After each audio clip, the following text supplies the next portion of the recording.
I describe I think I describe myself as a born optimist and a positive, a chronic positive thinker. Why? It's simply because I think I always strive to actually see the positive in everything, and always also try to approach things with a positive mind. And that is what has brought me to actually create that space of positive mind, which has started as a blog, and also there's a newsletter on links, and it's all about actually spreading positivities and using that positivity to actually tackle and address some of the challenges we are facing in this world, including around inequalities, around some of the conversations like decolonization and things like that, because I want to actually bring positivity and positive thinking into those discussions, because they can quickly become polarized. And once a conversation is polarized, then actually you miss the big picture, and the whole discussion and debate becomes about who is wrong, who is right. And this is not a conversation coming to actually the conversation about decolonization and those kind of things. It's not a debate about who's wrong, who's right. It's not about a winner takes all, and it's not also a kind of zero-sum game. To me, it's actually about bringing as close as possible the global north and the global south to actually work together and addressing some of the biggest challenge this world is facing. And you cannot do that if the power and the influence and the resources are sitting in one part of the world, and therefore the other part of the world tend to have actually no power, no space and influence. And I think we need to bridge that gap and bring those two parts closer to have a kind of conversation, so that if I can say it, the sum, I mean, the whole will be bigger than the sum of the part. And I think this is about it. That's why I'm approaching this whole conversation of decolonization with a positive spirit, a positive mind that actually bridge the divide, the gap, the polarization, for all of us to come together to find the solution to the challenges the world is facing. Because in the end, it's about that. What it means for me, decolonization? That's an interesting question. To me, I've been, as I said in many of my writings, the word decolonization itself is not a word I kind of connect well with, but I connect very strongly in mind and heart with the spirit behind the word. So, and that will bring me to why it means to me. So, why, as I'm saying, I don't like the word decolonization, because if you like the word, look at the word decolonization, you can actually split it between the D and then colonization. Yes. So, to me, using the prefix D, the moment you use the prefix D and you use colonization, so it's trying to, at least as someone coming from a continent that has gone through, let's say, kind of slavery, slave trade, colonization for nearly half a century. So decolonization sound in my mind like actually an attempt to actually undo something that is not undoable. So that's why I don't like the word decolonization, even if it's applied to our sector of international development and humanitarian.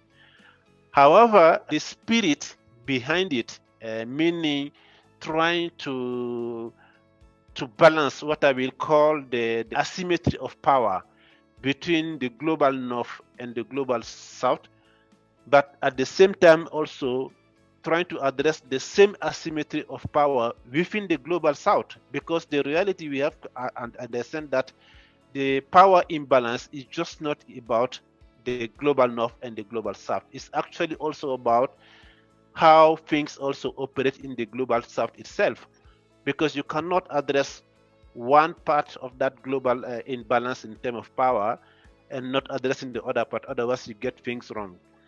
So in that way, decolonization to me simply mean creating space, platform, or whatever you call it, to bridge the power imbalance between the global, as we said, the power imbalance in let's say, the international development and humanitarian sector.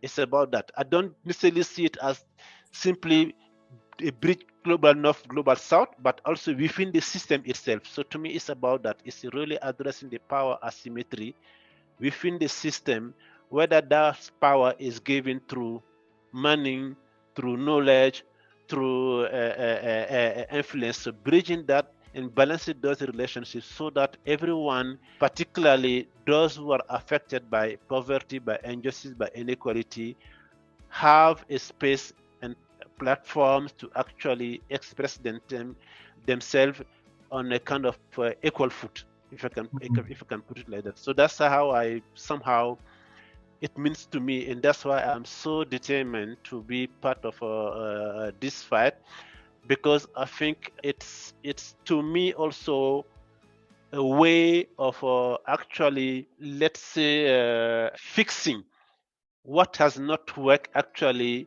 when a country, particularly in this part of the world, become independent. And I think we got the independency somehow wrong.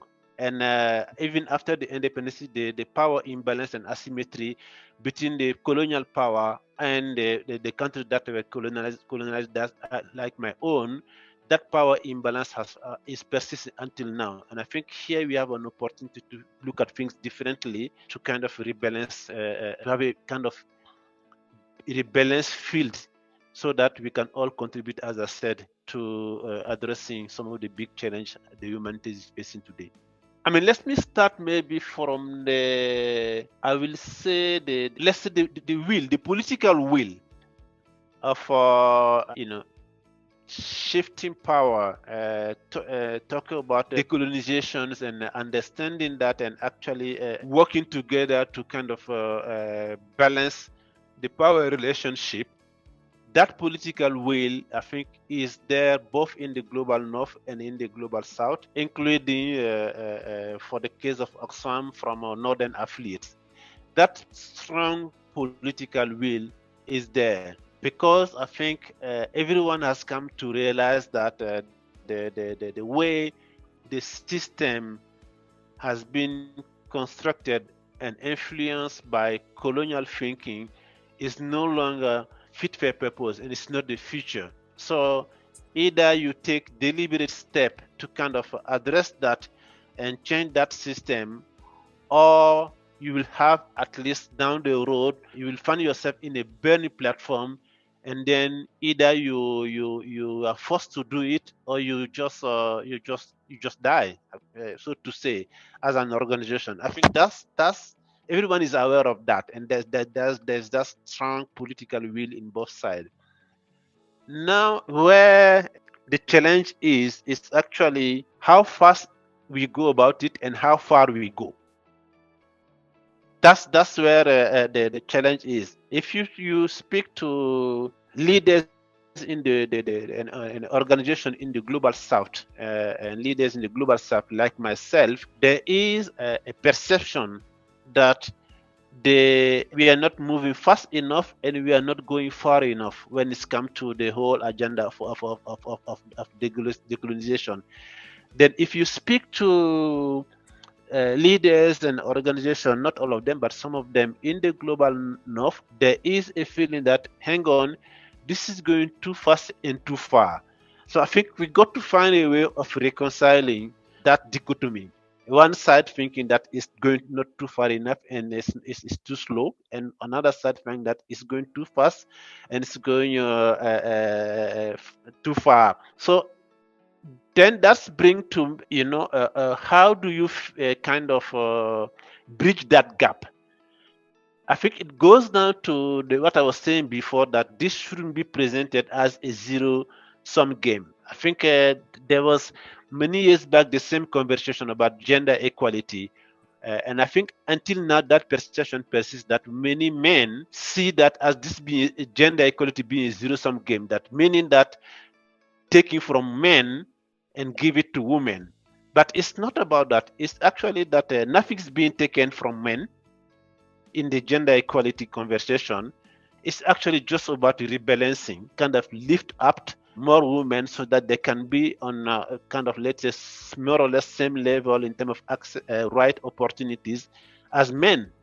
This is, and I think the whole decolonization and shifting power conversation should also reinforce that. This is not about, that's how a bit of the challenge with some of the terminology used, because this is not about removing power from the global north and giving that power to the global south. It's about giving more power to the global south to kind of address the power imbalance.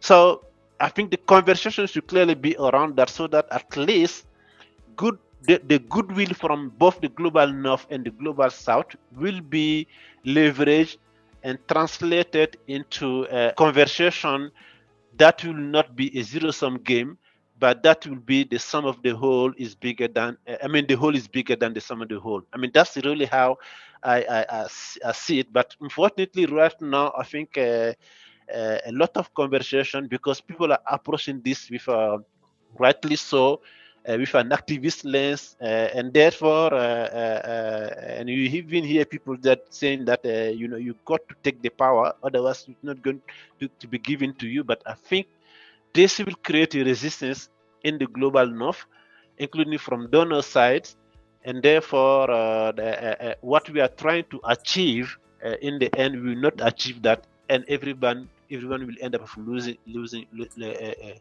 up. So in a nutshell, this is what I can say. It has to be kind of everyone will win if we actually go toward this road. In 5 years, in 10 years, to me, let's say in 5 year time, I at least my aspiration would be to see, let's say, a large INGOs, because in the end, the movement has to be created, maintained, and sustained somehow by large INGOs. I think the pledge for change in that regard, which has been spearheaded by Oxfam and other large INGOs, is a good step in that direction.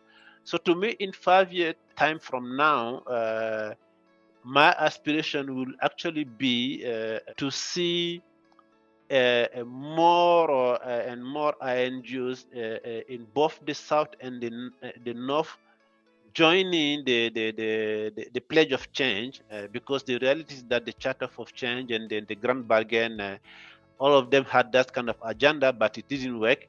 I think the pledge for change provide a new opportunity, and I guess a last opportunity to our sector to actually come together to make a reality this whole discussion about decolonization. So if you ask me in 5 years, my aspiration is to see first a kind of a critical mass of organization, both from the south and the north joining the pledge of change, which has clearly 3 key pledges in terms of equitable and equal partnership, in terms of positive and storytelling that are kind of share and recognizing the space and the contribution of organization from the south, including also people we are helping, but in terms of also working together on changing the systems of the aid system, the system itself.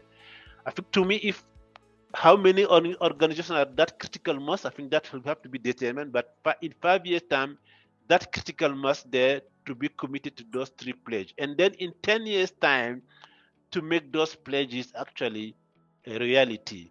And I think if we reach there and we are really able as a sector to mobilize enough organization to be part of that and deliver on those 3 pledges, honestly, in 10 years' time, we would have gone a long way.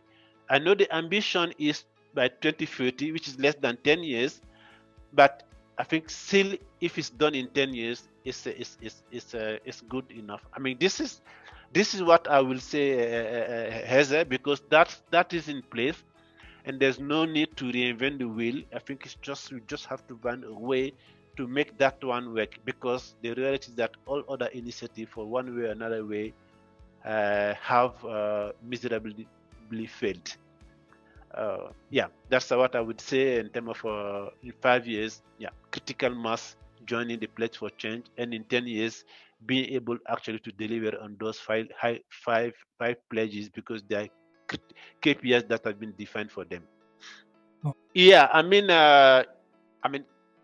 clearly, working for Oxfam and looking at what we stand for as an organization, I think it's right to say that even if it's right to say that as an organization, we have a very strong stand when it comes to social movement, and then we self-describe ourselves as a social movement builder and enablers. So, and I think that's the right choice and the right stand as an organization, because when I take of the case of Africa, if you look around, many changes, unfortunately, some of them with blood and sweat, but many changes in many parts of the continent have come through a really social movement.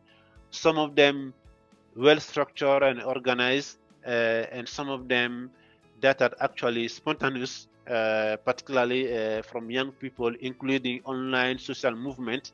So if I have a message for I think I will have probably two messages for them. The first message and strong one would be that Oxfam actually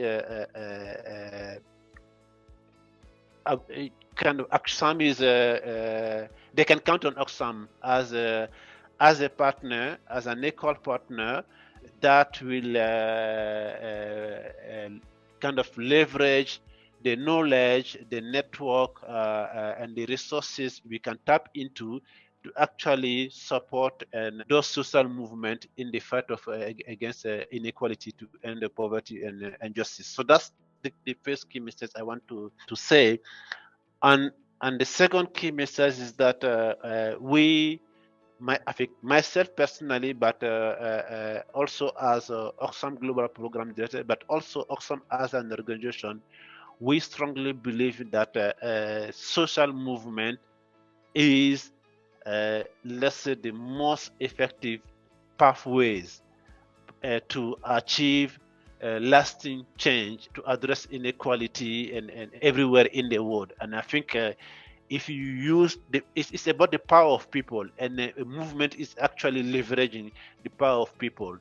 And no single organization, including Oxfam, can be powerful and influential enough to actually equal a very strong social movement. And we have seen cases in the recent past, like Me Too, like Black Lives Matters, and many other social movements. And we have seen that the kind of profound changes those social movements are kind of bringing to not only a specific country, but to the world, to every country globally. And that's the kind of thing we want to see, and we believe in them. And I think, yes, I will just tell them that keep fighting for the right cause, and then you can count on Oxfam as a confederation to support your fight.